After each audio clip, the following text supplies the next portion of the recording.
Hi everyone, welcome to F3 TV. ఆయన ప్రజల కోసం, రైతుల కోసం ఎన్నో నిరాహార దీక్షలు చేశారు. చివరికి ఆయన ఆరోగ్యాన్ని కూడా లెక్క చేయకుండా తన నియోజకవర్గ ప్రజల సంక్షేమమే కోరుకున్నారు. ఆయన ఎవరో కాదు, శ్రీ వై విశ్వేశ్వర్ రెడ్డి గారు. అనంతపురం జిల్లాలోని ఉరవకొండ నియోజకవర్గం తరపున వైఎస్ఆర్సీపీ ఎమ్మెల్యే అభ్యర్థిగా కంటెస్ట్ చేయబోతున్నారు. అండ్ ఈరోజు తన వైఎస్ఆర్సీపీ ఎమ్మెల్యే అభ్యర్థి అయిన విశ్వేశ్వర్ రెడ్డి గారి కుమారుడితో ప్రణయ్ రెడ్డితోటి మన sunrise to sunset programme చేయబోతున్నాం. అండ్ ప్రణయ్ని కలవడానికి మనం వెళ్ళబోతున్నాం. Please come.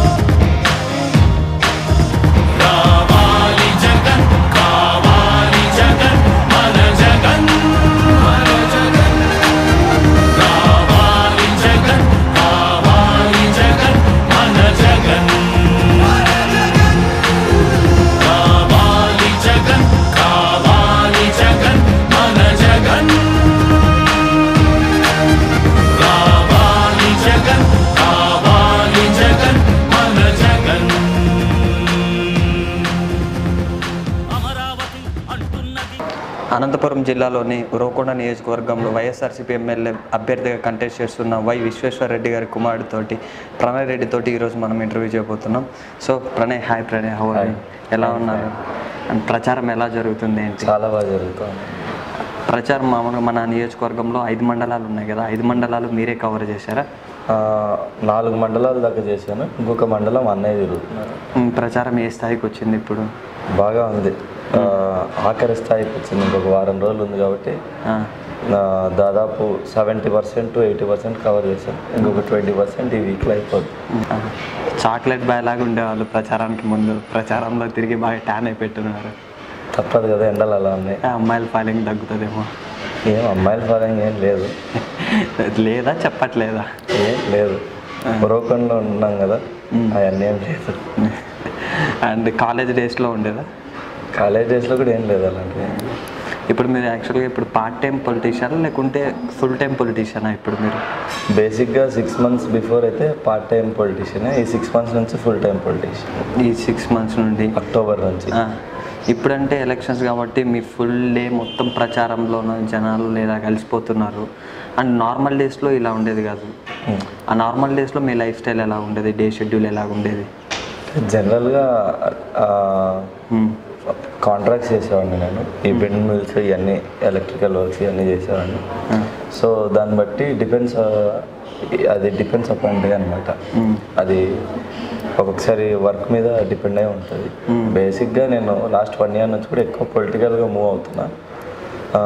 6 months నుంచి టోటలీ 100% ఎఫర్ట్స్ పెడుతున్నాను పాలిటిక్స్ మీదనే. పాలిటిక్స్ అండ్ మూవీస్లో చూపించినట్టు ఎమ్మెల్యే కొడుకులు అంటే ఫుల్ అగ్రెసివ్గా ఉంటారు, బట్ ఇక్కడ ప్రణయ్లో అది కనిపించడం లేదు. నాన్నగారు లాగా సాఫ్ట్గా వెళ్తున్నారా? అంటే 2 ఉన్నాయి అంటారు మరి జనాలు అయితే. నేనైతే సాఫ్టే అనుకుంటున్నా, కానీ జనాలు 2 ఉన్నాయి అంటున్నారు. 2 ఉన్నాయి అంటే ఆ రెండోది ఏంటి తెలియంది? రెండోది ఏంటంటే విశ్వేశ్వర రెడ్డి పూర్తిగా సాఫ్ట్గా ఉంటాడు, కొడుకు 2 ఉంటాడు అనేది ఉంది కాన్స్టిట్యున్సీ వైజ్గా. అంటే అలా ఉంటేనే మనకి పని జరుగుతుంది అంటారా? ఈ ఉరవకొండ కాన్స్టిట్యున్సీలో మంచి ఉండే వాళ్ళకి మంచి ఉండాలో, చెడు ఉండేవాడికి చెడు ఉంటేనే పని జరుగుతుంది. సో మీరు దానికోసం అనేసి అలా కూడా వెళ్తున్నారు. And coming to childhood, me schooling అంతా కూడా ఎక్కడ జరిగింది? నా స్కూలింగ్ స్టార్టింగ్ హైదరాబాద్, మరి అనంతపూర్లో చదివా. తర్వాత కొద్దిగా బళ్ళార్లో చదివాను, మరి హైదరాబాద్ చదివాను. అన్ని రౌండ్ అప్ 3 రాష్ట్రాలు, తెలంగాణ, ఆంధ్రప్రదేశ్, కర్ణాటక. అండ్ అంటే మంచి నాలెడ్జే ఉంటుంది, 3 స్టేట్స్లో నేర్చుకుని వచ్చినారు కాబట్టి మంచి టాపర్ అంటే పర్లే. అండ్ ఇంటర్మీడియట్ ఎక్కడ చేశారు? హైదరాబాద్లో చేశాను. అండ్ తర్వాత ఇంజనీరింగ్ అనంతపూర్లో చేశాను. అనంతపురం ఏ కాలేజ్?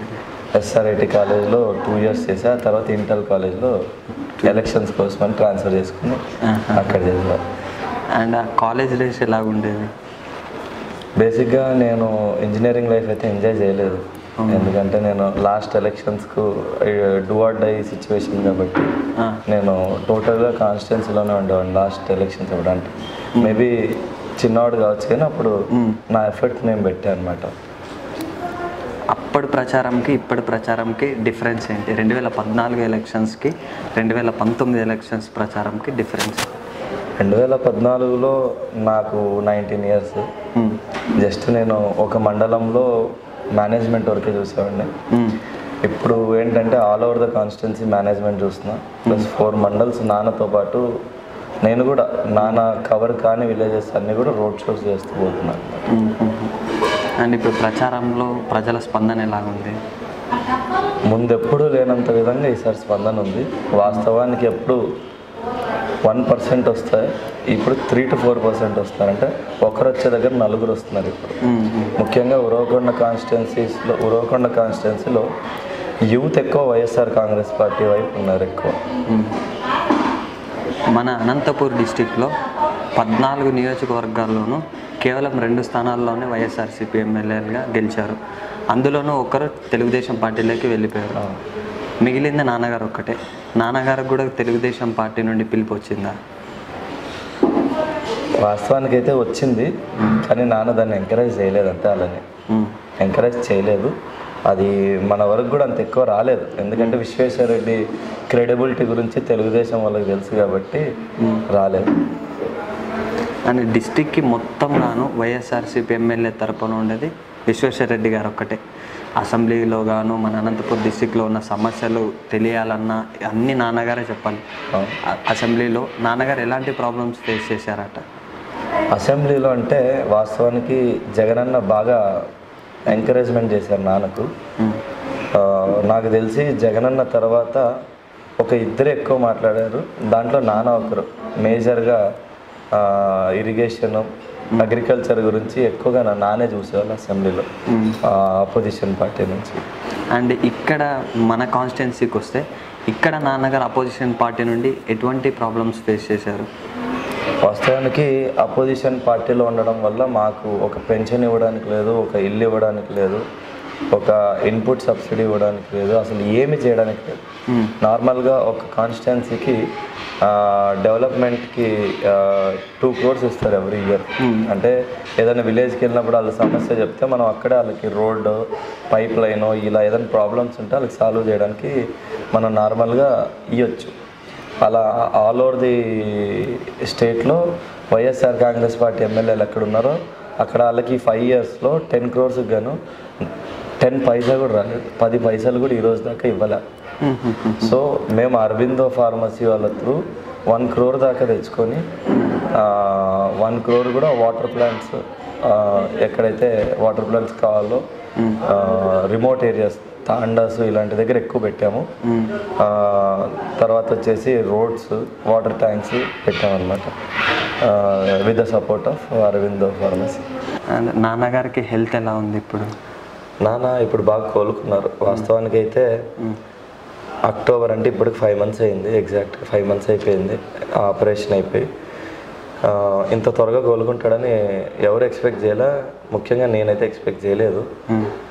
నాన్న బాగా హెల్త్ అంటే షుగర్ ఉంది నాన్నకు కాబట్టి దానివల్ల హార్ట్ ఆపరేషన్ జరిగింది. అంత తప్పితే వేరే ఆయనకేది ఇంకా వేరే ఇష్యూస్ ఏం లేవు. బట్ ఇది ఆయన చాలా యాక్టివ్ అనమాట. అంటే హార్ట్ స్ట్రోక్ కాదా? హార్ట్ స్ట్రోక్ రాలేదండి. హార్ట్ స్ట్రోక్ కాదు, జనరల్గా ఏదో పడుకున్నప్పుడు ఏదో కొంత తేడాగా అనిపించింది. డాక్టర్ దగ్గరికి వెళ్తేనేమో ఖచ్చితంగా యాంజియోగ్రామ్ చేయాలన్నారు. అప్పటికే ఒక ఊర్లో మాట ఇచ్చారు వస్తానని. ఒక 600-600 ఇల్లులు తిరిగేసి వచ్చి హాస్పిటల్లో అడ్మిట్ అయ్యి యాంజియోగ్రామ్ చేయించుకొని హార్ట్ ఆపరేషన్ చేయించుకున్నారు. అప్పుడు ఆ సిచ్యువేషన్ కావచ్చు అదంతా కూడా మీరు ఎలా హ్యాండిల్ చేశారు? నాన్నగారు బయట రాలేదు, ఓన్లీ మీరు మాత్రమే వెళ్ళాలి, అందరితోటి కలవాలి, అలాంటి ప్రెషర్ని మీరు ఎలాగ హ్యాండిల్ చేశారు? అంటే ఫస్ట్ 15 to 20 days దాకా నేను నాన్నతో పాటు హాస్పిటల్లోనే ఉన్నాను. ఆ తర్వాత ఒకరోజు నాకు ఉన్న పరంగా పార్టీ ఆఫీస్ నుంచి పిలుపు వచ్చింది అనమాట. వెళ్ళాను నేను. అయితే పార్టీ వాళ్ళు ఒకటే చెప్పారు, ఎలక్షన్స్ దగ్గర పడుతున్నాయి కాబట్టి నాన్న బాగా తిరిగేవాళ్ళు, నాన్నకు చాలా బాగుంది కాబట్టి నువ్వు ఎటువంటి పరిస్థితుల్లో ముందుండి పార్టీ నడిపించాలా, నాన్న వచ్చేవరకు 5 months అన్నారు. పార్టీ మాటే మనకి ఫైనల్ కాబట్టి అధిష్టానం చెప్పినట్టుగానే రెండో రోజే నేను అక్కడి నుంచి బయలుదేరి వచ్చేసాను. ఆ రోజు భయపడినా కానీ ఫస్ట్లో కార్యకర్తలు సహకరిస్తారో లేదో, పిల్లోడిని కదా భయపడినా కానీ, బట్ వాస్తవానికి అందరూ సహకరించినారు. జనాలు మామూలుగా ఎప్పుడు వచ్చేదానికన్నా కూడా 10 ఇంతలు ఎక్కువ వచ్చారు. నాన్న మీద ఉన్నటువంటి ప్రేమ, యూత్ ఎక్కువ, నేను నా ఏజ్ అలాంటిది కాబట్టి నాతో పాటు యువకులు ఎక్కువ కూడా బాగా వచ్చినారు అన్నమాట. అండ్ మీరు ఎలక్షన్స్ తర్వాత మీరు ఫుల్ ఫ్లెడ్జ్డ్గా పాలిటిక్స్లో ఉంటారా, లేదంటే ఏంటైనా ఇండస్ట్రియల్ సైడ్, బిజినెస్ సైడ్ వెళ్తారా? వాస్తవానికి అయితే ఇప్పుడు ఉన్నటువంటి రాజకీయ సెనారియోలో రాజకీయంలో ఉండాలంటే డబ్బు ఉండాలి కాబట్టి ఏదో ఒక వ్యాపారం ఉండాలి.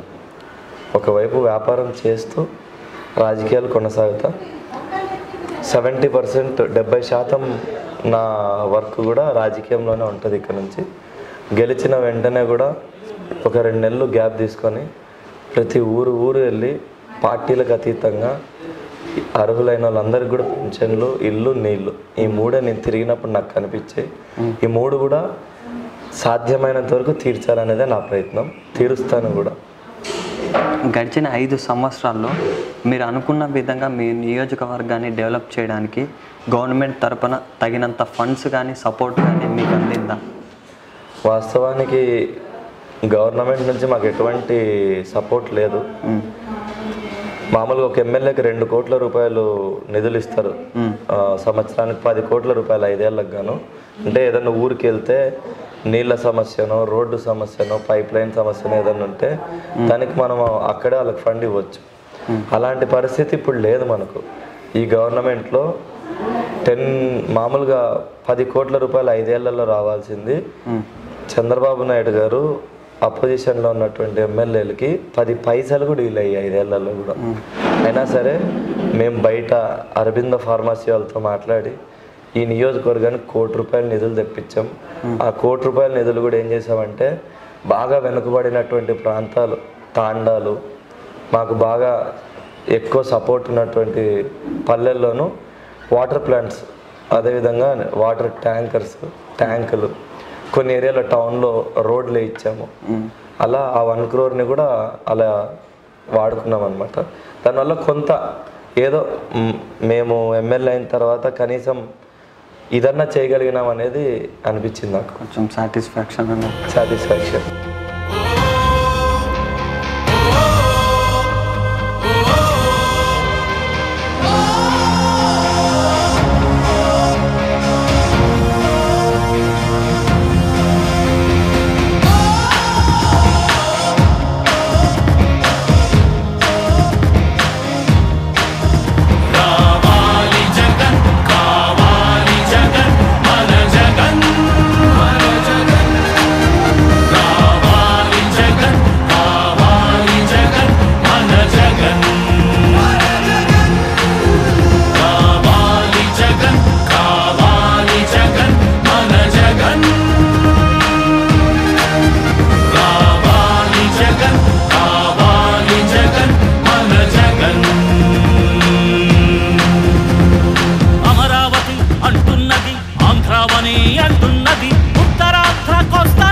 మళ్ళొకసారి ఇంకొకసారి పెద్దాయన రాజన్న పాలన.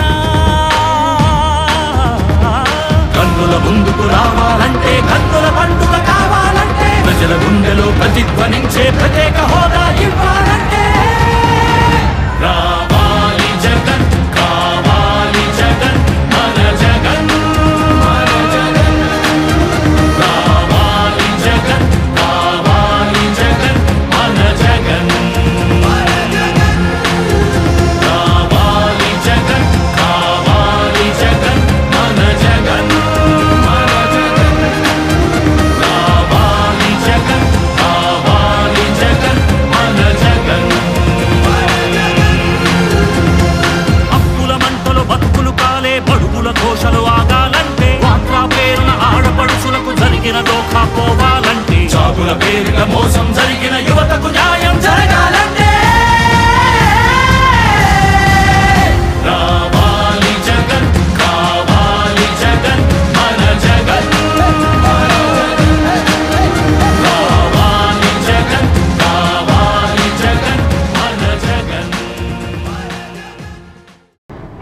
లాస్ట్ 2 ఎలక్షన్స్లో 2009 ఎలక్షన్స్లో చూసుకుంటే నాన్నగారు జస్ట్ 200 ఓట్స్తో ఓడిపోయారు.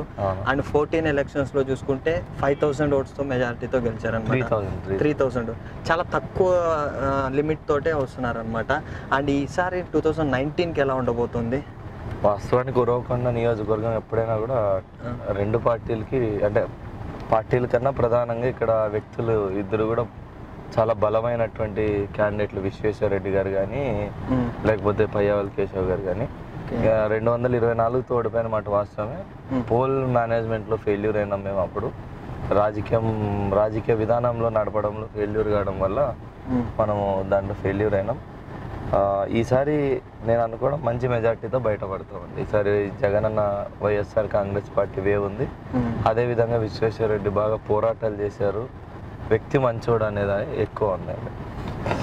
అండ్ ఇంకోటి, ఉరవకొండ నియోజకవర్గం ఫామ్ అయినప్పటి నుండి ఇక్కడ ఒక గవర్నమెంట్ ఉంటే, ఇక్కడ ఒక పార్టీ ఉంటే పైన ఇంకో గవర్నమెంట్ ఉంటుంది ప్రతిసారి కూడా చూసుకుంటే అన్నమాట. ఈసారి అలాంటిది ఏమైనా మీరు బ్రేక్ చేయగలుగుతారా? వాస్తవానికి ఉరవకొండ ఫామ్ అయినప్పటి నుంచి గవర్నమెంట్ ఒకటి ఉంటే ఎమ్మెల్యే ఇక్కడ ఉండడం అనేది తప్పండి. 94 దాకా ఫస్ట్ టైం కేశవ్ ఎమ్మెల్యే అయినప్పుడు కూడా తెలుగుదేశం ప్రభుత్వమే ఉంది. దానికి ముందు 89లో వసికిరి గోపీనాథ్ గారు ఎమ్మెల్యే అయినప్పుడు కాంగ్రెస్ గవర్నమెంట్ ఉంది. దాని ముందు గుర్రం చెన్నకేశ్వర్ గారు అయినారు, ఆయన మినిస్టర్గా పనిచేశారు. 99, 2004, 9, 14 ఈ 4 ఎలక్షన్స్లో ఒకటే ఇలా జరిగిందనమాట. అంతే అపోజిషన్, అంటే గవర్నమెంట్ ఒకటి వస్తే ఇక్కడ రావడం. ఈసారి 100% రెండు వస్తాయనేదే మా అభిప్రాయం, మా నమ్మకం కూడా. రెండు ఇక్కడ పైన రెండు మీ గవర్నమెంటే ఫామ్ అవుతుంది అనుకుంటున్నారు. అంటే ఒకవేళ మీరు అనుకున్న విధంగా పైన మీ గవర్నమెంట్ ఫామ్ అయితే లబ్ధి పొందేది వైఎస్ఆర్సీపీ కార్యకర్తల లేకుంటే మొత్తం అందరునా? అంటే మనం తెలుగుదేశంకి మనకు చాలా తేడా ఉంది కాబట్టి మనం జనాలకి చేయాలా, మమ్మల్ని నమ్ముకున్నటువంటి కార్యకర్తలకు చేయాలా, అందరికీ చేస్తాం. వాళ్ళగా ఇప్పుడు తెలుగుదేశం వాళ్ళు వైఎస్ఆర్ కాంగ్రెస్ పార్టీ అంటే వాళ్ళకి పెన్షన్లు కట్ చేయడం, ఇల్లు కట్ చేయడం, ఇలాంటివన్నీ మనం చెయ్యం. తెలుగుదేశం వాళ్ళకి కూడా ఇస్తాము. అప్పుడే ఇప్పుడు కాకపోతే ఇంకొకసారి అన్నా మనకు చేస్తారనే ఒక గట్టి నమ్మకం. ఉరవకొండలో మీ నియోజకవర్గంలోన మీరు గెలిస్తే రాబోయే 2019 ఎలక్షన్స్లో మీరు ఏం చేయాలనుకుంటున్నారు, ఏం డెవలప్ చేయాలనుకుంటున్నారు? 2019లో గెలిచిన తర్వాత, అంటే ఈ ఎన్నికల్లో గెలిచిన తర్వాత మొట్టమొదటిగా ఉరవకొండ పట్టణం అభివృద్ధి చెందాల. ఓకే. నేను వీధిగా తిరిగినప్పుడు చాలా బీదరికం అనేది ఉరవకొండ టౌన్లోనే ఉంది, పల్లెల్లో కాదు. బీదరికం అనేది టౌన్లో చాలా ఏరియాల్లో ఉన్నాయి. మొట్టమొదటిది వాళ్ళు కోరుకుంటున్నది ఒకటే, ఇల్లు, ఇంటి పట్టాలు. ఆ రెండు కూడా జనాలకు చేయాల. ఇప్పటికి 82 ఎకరాలు రాజశేఖర రెడ్డి గారికి ఉన్నారు. అది చాలట్లా, అది ఎప్పుడో 10 ఏళ్ళు కింద కొనింది. ఇప్పుడు మరి 50 ఎకరాలు భూమిని మరీ కొని రేపు అర్హులైన ఇంకా 2,500 మంది ఉన్నారు. వాళ్ళకు కూడా ఇంటి పట్టాలు ఇచ్చి, వీళ్ళందరికీ కూడా 5,000 మంది ఎవరైతే అర్హులు ఉన్నారో వాళ్ళందరికీ కూడా ఇంటి పట్టాలు ఇచ్చి పక్కా ఇళ్ళు కట్టించాలనేది మా ప్రధానమైన లక్ష్యం. ఉరవకొండ టౌన్లో దాదాపు ఒక 50 కోట్లతో ఉరవకొండ టౌన్ అభివృద్ధి చేద్దామని ఒక డెవలప్మెంట్ చేయాలనేది ఒక కాన్సెప్ట్ ఉంది మా దగ్గర. యూత్కి మీరు ఏం చేయాలనుకుంటున్నారు? అదే చెప్పేదా, నిరుద్యోగ సమస్య ఎక్కువ ఉంది. ఆ నిరుద్యోగ సమస్యని తీర్చడమే ప్రధానమైన లక్ష్యం. పార్టీలకు అతీతంగానే, కులాలకు అతీతంగానే మనం ఖచ్చితంగా 100% కూడా మన ప్రభుత్వంలో అందరి అర్హులైన వాళ్ళందరికీ ఇస్తాం. అంతేకాదు రేపు జగనన్న ముఖ్యమంత్రి అయితే చంద్రబాబు నాయుడు రిటైర్మెంట్ అయినాడు కాబట్టి 3,000 రూపాయలు జగనన్నకు చెప్పించి చంద్రబాబు నాయుడు కూడా పెన్షన్ ఇస్తాం. ఇంకోటి, మీ రోల్ మోడల్ ఎవరంటే? ఆబ్వియస్గా జగనన్న. మా నాన్న జగనన్న. ప్రతి ఒక్క పర్సన్లో కూడా మంచి ఉంటుంది, చెడు ఉంటుంది. అలా మంచిలో చెడులో జగన్ గారి దగ్గర నుంచి మంచి ఏం నేర్చుకున్నారు, చెడు ఏం వద్దనుకున్నారు? మంచి అంటే ఆయన ఓపికకి ఆయన్ని చూసి చాలా నేర్చుకోవాలి ఎవరైనా కూడా. చెడు అంటే నాకైతే నేను దగ్గరగా చూసినంత వరకు నాకు ఎప్పుడు కనపడలే ఆయనలో చెడు. అంటే నాన్నలో నేర్చుకోవాల్సినవి చాలా ఉన్నాయి. చెడు అంటే ఏమి లేదు దానికి. సేమ్ అంటే చాలా ఓపిక ఎక్కువ కావాలి. మీలో మంచి ఏంటి, నెగిటివ్ ఏంటి? అది నేను చెప్పలేను, మీరే చెప్పాలా? లేదు కదా, మనకు తెలిసి ఉంటుంది నాలో ఇది పాజిటివ్ లేదా నేను ఇది చేంజ్ కావాలి అనేది ఉంటుంది లోపల. నాలో పాజిటివ్ అంటే నేను చాలా కాన్ఫిడెంట్గా ఉంటాను. అది ఎంత నాకు రాదు అని తెలిసినా కూడా దానికోసం బాగా పోరాటం చేస్తాను. అది అవుతుందో కాదో ఏదని చెప్పానంటే చేయాలనేదే నా కాన్సెప్ట్. నెగటివ్ అనేది నాకు నాకు ఎప్పుడు అనిపించాలి అలాంటిది. నేను ఎప్పుడు నెగిటివ్ థాట్స్ గురించి ఆలోచించాను. అండ్ ఇంకోటి, ఒక మీటింగ్లో మీరు చాలా ఆవేశంగా మాట్లాడారు అండ్ ఆ వీడియో కూడా చాలా వైరల్ అయిపోయింది. అప్పుడు అలా మాట్లాడాల్సిన సిచ్యువేషన్ ఎందుకు వచ్చింది ఆ పరిస్థితి? వాస్తవానికి 6 నెలల కిందట ఏం జరిగిందంటే, నేను ఒక మీటింగ్లో కేశవ్ గారు వల్ల బ్రదర్ని కొన్ని విమర్శలు చేశా. వాస్తవం అది, విమర్శలు కాదు, వాస్తవం అది. వాస్తవం, విమర్శలు కాదు అది. అయితే అదే ఈయన ఎప్పుడే కానీ జనాల్లో పంచాయతీలు చేస్తాడు, అన్నదమ్ములు పంచాయతీలు చేస్తాడు, ఎప్పుడు అందరినీ బెదిరించడం ఇవన్నీ చేస్తాడు అని చెప్పడం జరిగింది. అందులో భాగంగా వీళ్ళు ఏం చేశారు, నెక్స్ట్ రోజు వాట్సాప్లో వీడియోస్ రిలీజ్ చేశారు నన్ను తిడుతూ. కొంతమంది అంటే ఆయన చేపించాడు అనమాట, క్యారెక్టర్ గురించి, తర్వాత నా గురించి. సో అలా మాట్లాడినప్పుడు ఒక ఛాలెంజింగ్ లాగా కొంచెం జరిగింది. జరగడం వల్ల కొంత రియాక్షన్ అనేది వచ్చింది. అప్పటి నుంచే మేజర్గా నేను అనుకోవడం, ప్రణయ్ అంటే ఒక ఐడెంటిటీ వచ్చిండేది. అప్పటి నుంచే ఒక ఛాలెంజ్ చేసాం. ఆ ఛాలెంజ్కి తగ్గట్టే ఉరవకొండ టార్క్ల దగ్గరికి చెప్పిన టైంకి చెప్పిన ప్లేస్కి వచ్చినాము. ఖచ్చితంగా అప్పటి నుంచి వాళ్ళు కొంత ఎక్కువ ఐడెంటిఫైడ్ అయినాం మనం. వాళ్ళు అందులో ఒక అతను అప్పుడు మాట్లాడాడు అనమాట. అందులో అతను మాట్లాడడం చాలా వల్గర్గా మాట్లాడాడు. అక్కడ కూడా వాళ్ళకి సంబంధించిన వాళ్ళే నేను వెళ్ళినప్పుడు కూడా ఉద్దేశపూర్వకంగా కండవాలు వేసుకోవడము, మనం చూడాలని చెప్పి ముందుకు రావడము, కొంచెం ఇట్లా చేయడం నాకు నచ్చలే. అక్కడ కొంత భయభ్రాంతం చేయాలా, ఏదో వాళ్ళు ఏదో రౌడీలు, మేమేదో వాళ్ళకి భయపడతాం అన్నట్టు చేయాలనుకున్నారు. అది కాదు, మంచి ఉన్న దగ్గర మంచి ఉంటాము, చెడు ఉండే దగ్గర మేము కూడా అట్లనే ఉంటాం అనేది చెప్పాలని అంతే. మీరు అనుకున్న విధంగా ఈ 5 సంవత్సరాల్లో గవర్నమెంట్ దగ్గర నుండి తగినంత ఫండ్స్ కానీ తగినంత సపోర్ట్ కానీ మీ నియోజకవర్గాన్ని డెవలప్ చేయడానికి అందిందా మీకు? వాస్తవానికి ఈ ఒక ఎమ్మెల్యేకి 2 కోట్ల రూపాయలు రావాలా. ఆ 2 కోట్లు కూడా ఎందుకంటే ఆ నియోజకవర్గ అభివృద్ధి కోసం. నియోజకవర్గ అభివృద్ధి అంటే ఇప్పుడు ఏదైనా ఊరికి వెళ్తే మాకు ట్యాప్ కావాలనో లేకపోతే మాకు రోడ్డు కావాలనో ఇంకొకటి అడుగుతారు ప్రజలు. అది అడిగినప్పుడు మనం కనీసం వాళ్ళకి అక్కడే కూడా మనం ఆ చెక్స్ రాసియచ్చు అనమాట. అలాంటిది వైఎస్ఆర్ కాంగ్రెస్ పార్టీ నుంచి గెలిచినటువంటి ఎమ్మెల్యేలు ఎవరికి కూడా 2 కోట్ల చొప్పున 5 ఏళ్ళకు గాను 10 కోట్లు రావాలి. ఈ 5 ఏళ్లలో 10 పైసలు కూడా చంద్రబాబు నాయుడు ఇవ్వలేదు. ఇది కేవలం చంద్రబాబు నాయుడు గారి కక్ష సాధింపే అని చెప్పి ప్రజలు కూడా అనుకుంటున్నారు. అది ఒకసారి ఎమ్మెల్యేలు అందరూ కూడా చంద్రబాబు నాయుడిని కలిసారు ఇవ్వాలని చెప్పి. అయినా సరే ఆయన చేస్తాను అని చెప్పినాడు, కానీ మరి దాని గురించి ఏమి ఊసేలేదు చంద్రబాబు నాయుడు గారు. దాని గురించి జగన్ గారు ఏమి యాక్షన్ తీసుకోలేదా? యాక్షన్ అంటే ఏం తీసుకోగలుగుతారు ప్రతిపక్షంలో ఉన్న వాళ్ళు? అసెంబ్లీలో చెప్పారు, మీడియా కాన్ఫరెన్స్లో చెప్పారు, గవర్నర్కి ఇచ్చారు లెటరు. ఇంతకు మించి ఒక ప్రతిపక్ష నాయకుడు ఏం చేయగలుగుతాడు? ఇంకోటి, నాన్నగారు హంద్రీనీవా అనే ప్రాజెక్టు గురించి చాలా గట్టిగా మాట్లాడుతుంటారు. మీ గవర్నమెంట్ వచ్చిన ఫస్ట్ 3 monthsలోనే నేను వాటర్ తెప్పిస్తా అన్నారు. అది సులభమా? అది సాధ్యమవుతుందా? వాస్తవానికి రాజశేఖర రెడ్డి గారు ఉన్నప్పుడే హంద్రీనీవా అనేది శ్రీశైలం నుంచి జీడిపల్లి వరకు పూర్తి అయిపోయింది, నీళ్లు కూడా ఇచ్చారు. ఇప్పుడు మిగిలింది ఏమంటే చంద్రబాబు నాయుడు కుప్పం తీసుకోవాలని చూస్తున్నారు నీళ్ళు. మా లక్ష్యం ఏమంటే మా నియోజకవర్గానికి 1,00,000 ఎకరాలకు నీరు ఇచ్చి మీరు ఎక్కడికన్నా తీసుకెళ్ళండి. అంటే పిల్ల కాలువలు, చెరువులు ఇవన్నీ ఉన్నాయి మా నియోజకవర్గంలో. దానిలో అన్నిటికీ కూడా నీళ్ళు ఇవ్వండి. ఇచ్చిన తర్వాత మీరు ఎక్కడికన్నా కుప్పం కన్నా తీసుకోండి, ఢిల్లీ కన్నా తీసుకోండి, మాకు అభ్యంతరం లేదు. మా ఊరు మీద నీళ్లు పోయేటప్పుడు మాకు నీళ్ళు ఇవ్వకుండా ఎక్కడికో తీసుకెళ్తామంటే రైతులు కానీ మేము కానీ ఎందుకు ఊరుకో ఉంటాం అనేదే మా అజెండా. రాజశేఖర రెడ్డి గారు చేసింది కూడా కేవలం అందరూ రైతులు బాగుండాలని. కానీ ఈరోజు చంద్రబాబు నాయుడు దానికి విరుద్ధంగా చేస్తున్నాడు. ఈరోజు హంద్రీనీవా అంటే రాజశేఖర రెడ్డి అంటేనే హంద్రీనీవా, దాంట్లో మరి ఎటువంటి ఇది లేదు. సో ఆ నీళ్లు రావాలనే నాన్న ప్రధానమైనటువంటి పోరాటం. ప్రతి రైతు కళ్ళల్లో ఆనందం చూడాలని ఆ రోజు రాజశేఖర రెడ్డి గారు అనుకున్నారు. ఆ ఆనందాన్ని నెరవేర్చాలనేది విశ్వేశ్వరరెడ్డి గారి పట్టుదల కూడా. అయితే మీరు వస్తే అది సాధ్యమవుతుందని చెప్తున్నారు. 100% అవుతుంది. 3 నెలల నుంచి 4 నెలల లోపల మొత్తం పిల్ల కాలువలన్నీ తవ్వుతాం. పిల్ల కాలువలు తవ్వడమే కాదు, నీళ్ళు కూడా ఇచ్చి చూపిస్తాం. ఇంకోటి కమింగ్ టు ఫ్యామిలీ లైఫ్, మీ తాతగారు మీ చిన్నాన్నగారు నాన్నగారు అందరూ కూడా వామపక్ష పార్టీలో ఉండేవారు. అండ్ తాతగారు నాన్నగారిని చంపబడ్డారు, చిన్నాన్నగారిని. వాళ్ళని చంపడానికి గల కారణం ఏంటి?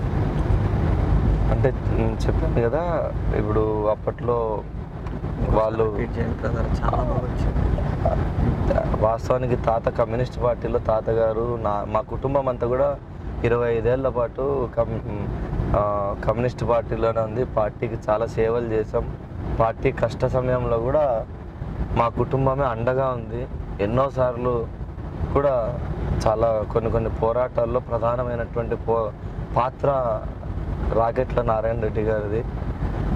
అప్పట్లో భూ పోరాటం, కౌకుంట్ల భూ పోరాటంలో కూడా ఎన్టీ రామారావు గారు ఆ రోజు సాక్షాత్తు వచ్చి ఇంటి అదే స్థలాలు ఇవ్వడం జరిగింది, భూములు పంచడం జరిగింది. ఆ రోజు ఇందిరమ్మ రాజ్యంలో భూములు పంచినప్పుడు కూడా ప్రధానమైన పాత్ర కూడా రాకెట్ల నారాయణ రెడ్డి గారిదే. ఆ రోజు సర్ప్లస్ ల్యాండ్స్ ఉన్నటువంటి ప్రతి ఒక్కరు కూడా 55 ఎకరాలకు పైన ఉన్న వాళ్ళు ప్రతి ఒక్కరు కూడా గవర్నమెంట్కి అందజేయాలా అనేది ఒక రూల్ ఇందిరమ్మ తేయడం వల్ల ఆ రూల్ కట్టుబడి ఉండాలనే ఒక ఉద్దేశంతో మేము చేయడం జరిగింది. అదేవిధంగా కేశవ్ వాళ్ళకు కూడా సర్ప్లస్ ల్యాండ్స్ ఎక్కువ ఉన్నాయని చెప్పి బీద వాళ్ళకు పంచాలని మేము ఆ రోజు పోరాటం చేసినాం. దాంట్లో మనం గెలవడం జరిగింది. ఆ రోజుట్లో కేశవ్ వాళ్ళు ఎంతసేపు ఉన్న వాళ్ళ నాయన పయ్యాలు వెంకటనారాయణప్ప అని అతను ఒక పెద్ద మాఫియా లాగా అదంతా ఈ ఏమంటారు కళ్ళు సారాయి ఈ వ్యాపారం చేసేవాళ్ళు. వాళ్ళు అంటే కౌకుంట్ల, రాంపురము, మైలారంపల్లి, రాజపల్లి ఈ రోజుకి కూడా ఆ ఊర్లో వాళ్ళకి కాదని చెప్పి భయపడి వైఎస్ఆర్ కాంగ్రెస్ పార్టీ కండవ కప్పుకునే వాళ్ళు కూడా చాలా తక్కువ ఉన్నారు. అంత భయం ఉంది. మనం పెద్దగా పట్టించుకోలే. మన ఊరుకు వచ్చారు, మన ఊర్లో అడుగు పెట్టినారు రాకెట్లలో. మాకు మా తోట అంతా ఈత చెట్లు ఉన్నాయి, కొన్ని 100 ఈత చెట్లు ఉన్నాయి. అవి దాని నుంచి ఆ కళ్ళు ఇవన్నీ తీసుకోవాలని చెప్పి చూసినప్పుడు కూడా మనం అడ్డుకున్నాం. ఎందుకంటే మేము కూడా అది వాడుకోవట్లా, మా రాకెట్ల గ్రామం అభివృద్ధి చెందాలని చెప్పేసి మేము ఆ అభివృద్ధి కమిటీ ఒకటి ఏర్పాటు చేసి దాంట్లోనే ఆ డబ్బులన్నీ కూడా ఉపయోగించాలనేసి ప్రధానమైన ఎజెండా పెట్టుకొని తాతగారు చాలా నీట్గా హాస్పిటల్కి కానీ లేకపోతే ఊర్లో ఉన్న సుంకులమ్మ గుడికి, తేరుకు కానీ ఇవన్నీ చేసుకుంటూ వెళ్ళేవాళ్ళు. ఎప్పుడైతే మా ఊరికి వచ్చారో 2-3 సార్లు వార్నింగ్ ఇచ్చినాం, అయినా సరే వాళ్ళు వినలేదు. 3వసారి వాళ్ళని తరిమి కొట్టారు ఊరు ప్రజలందరూ కలిసి ఆ రోజట్లో. అది వాళ్ళకి నచ్చలేదు. వీళ్ళు ఎప్పటికైనా కూడా మన ఈపు మీద మేకై కూర్చుంటారు అనేది వాళ్ళకి నీట్గా అర్థమైంది. అప్పట్లోనే కేశవ్కి మొట్టమొదటిసారి 94లో సీట్ రావడం జరిగింది. సీట్ వచ్చిన వెంటనే కూడా కేశవ్ వాళ్ళ ఫాదర్ అంటే వెంకటనారాయణప్ప గారు మన ఇంటికి వచ్చి తాత దగ్గర పాల మీద ప్రమాణం చేసి, నారాయణ రెడ్డి గారు మనకు జరిగినవన్నీ మర్చిపోదాం, మీరు మేము ఒకటే అని చెప్పి పార్టీ అధిష్టానం ఇచ్చినటువంటి పిలుపు మేరకు ఆ రోజు నాన్న తాత ఇద్దరు కూడా వాళ్ళతో కలిసి పనిచేశారు.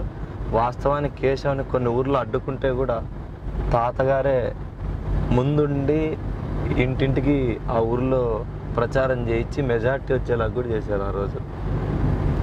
ఆ కారణం వల్లే ఎప్పుడు రేపు వీళ్ళు గిన ముందుకు వస్తే మనం రాజకీయంగా ఏముండం, వీళ్ళు గెలిస్తే మనకి అసలు ఏమి చేయలేం ఈ నియోజకవర్గంలో అనే ఒక బలమైన ఇది వాళ్ళ తలలో పడిపోవడం వల్ల ఎప్పుడైనా కూడా నారాయణ రెడ్డి మనకి అడ్డంకి అని చెప్పేసి తాతను చిన్నాను అతి దారుణంగా మా తోటకెళ్ళి వస్తుండగా చంపేయడం జరిగింది.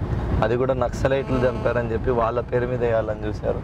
కానీ దొంగ నక్సలైట్లని పంపించి ఆ పేరు మీద వీళ్ళే ఈ హత్యకు కుట్ర చేసినారు.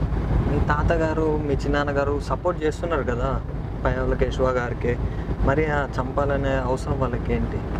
వాస్తవం నేను చెప్పే కదా, రాజకీయంగా వీళ్ళు ఎప్పుడైనా కూడా మనకు పోటీ అవుతారు. రాజకీయంగా నారాయణ రెడ్డి కుటుంబం బీద ప్రజలతో చాలా దగ్గరగా ఉంటుంది.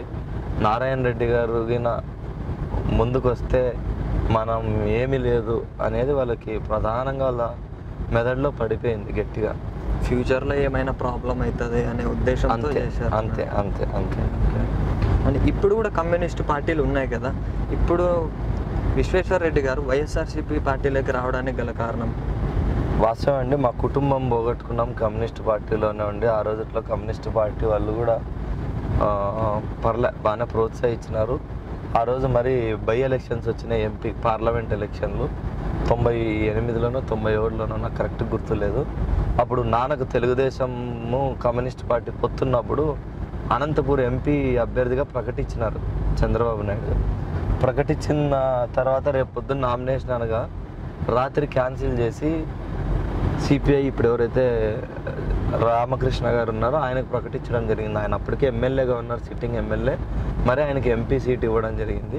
ఇదంతా కూడా కేశవ్ ప్రెజర్తో, కేశవ్ ప్రోత్సాహంతోనే జరిగింది.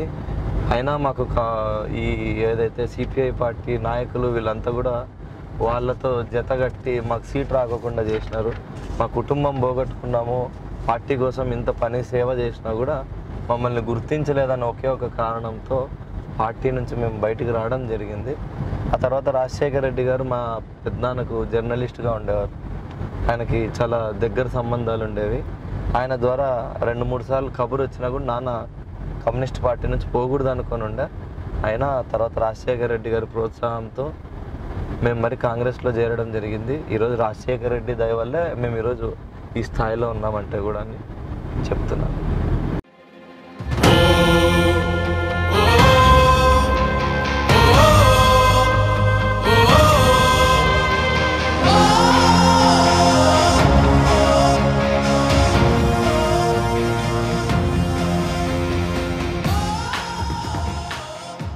జగనన్న సీఎం కావాలని 2014 నుండి నేను చెప్పులు వేసుకోకుండా తిరుగుతాను, పాదయాత్ర చేస్తాను కాళ్ళతోనే. ఏ సీఎంలకు పోయి నేను ఏమిటి కొన్ని పొలానికి పోయి ఏమిటి పోయినా ఉత్త కాళ్ళతోనే పోతాను నేను. ఉత్త కాళ్ళు 4 సంవత్సరాల నుండి. మా జగన్ వస్తే మాకు 5 ఏళ్ళు వర్షాలు బాగా వస్తాయి. ఈ 5 ఏళ్ళు చాలా కష్టాల్లో రైతు కూలీలు అందరూ ఇబ్బందుల్లో ఉన్నారు. అది అంటే వర్షాలు రావడానికి రాకపోవడానికి చంద్రబాబు కారణం అంటారా? ఆయనే కారణం, యాక్చువల్గా ఆయనే కారణం. మేము డిపార్ట్మెంట్ రాయలసీమ దీపెంట్ నాకు నేను 93లో రాయలసీమ దీపెంట్ నాకు మేము రాయలసీమ దీపెంట్ మేము జగన్మోహన్ రెడ్డి గారికి ఓటు వేయాలనుకుంటాను. చూశారు కదా వ్యూవర్స్, ఈరోజు sunrise to sunset programme morning నుండి ఈవినింగ్ వరకు విశ్వేశ్వర రెడ్డి గారి అబ్బాయి ప్రణయ్ రెడ్డి తోటి ఈరోజు మనం ప్రోగ్రామ్ చేసాం. అండ్ అంతేకాకుండా వాళ్ళ తరపున ఇంకా పబ్లిక్ ఒపీనియన్ కూడా తీసుకున్నాం. అండ్ ఇలాంటి ప్రోగ్రామ్స్ ఇంకా చూడాలి అనిపిస్తే please subscribe our F3 TV. ఇంకా ముందు కూడా మేము వేరే పొలిటికల్ లీడర్స్ తోటి కూడా ఈ సన్ రైజ్ టు సన్సెట్ అనే ప్రోగ్రామ్ ప్లాన్ చేస్తున్నాం. And if you are interesting to watch that please subscribe F3 TV.